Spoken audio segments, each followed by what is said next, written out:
धर्म ही सब कुछ है, तो मैं भी एक कहानी के साथ इसका समापन करना चाहूंगा। कृपया करके आज्ञा दे दीजिए। Please conclude mister Solanki. Thank you sir. आप सब रामायण के बारे में तो जानते होंगे, आप जानते ही होंगे। जब प्रभु श्री राम ने युद्ध में रावण का वध किया था, तो मरने के पश्चात रावण को मोक्ष की प्राप्ति नहीं हुई थी। रावण जो शिव जी के परम प्रिय भक्त थे, वो मरने के पश्चात सालों तक तपस्या करते रहे कि शिव जी उनको दर्शन दे और उनको क्षमा करें, मगर शिव जी ने ऐसा नहीं किया।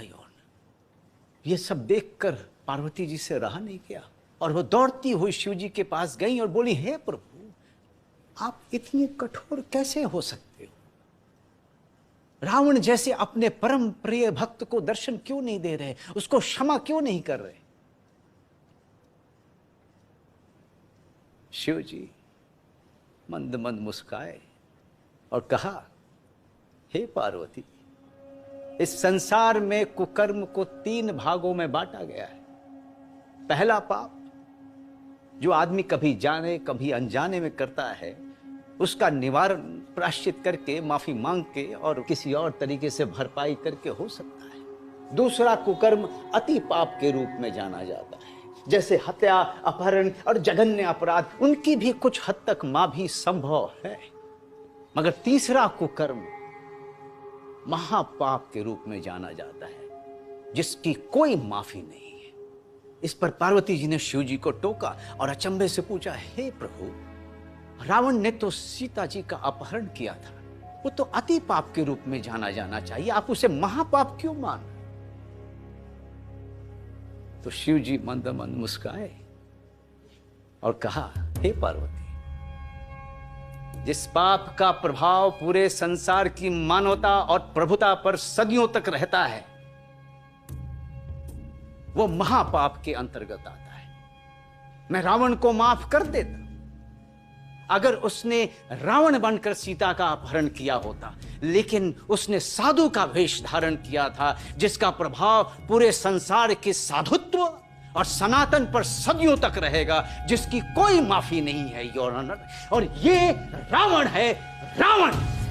इसे कतई नहीं छोड़ा जाना चाहिए। इसने गुरु भक्ति के साथ विश्वासघात किया है, मासूम बच्चों के साथ विश्वासघात किया है, इसने मेरे और हम सबके महादेव के साथ विश्वासघात किया है, उनका नाम इस्तेमाल कर एक जघन्य अपराध किया है। I claim a death penalty.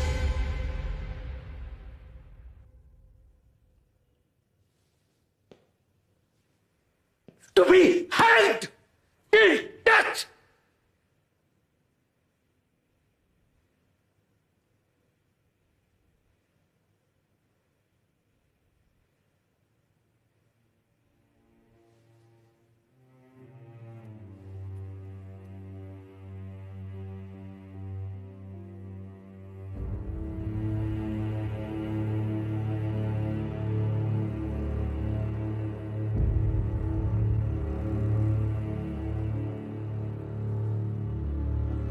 Sorry, आवाज ऊंची।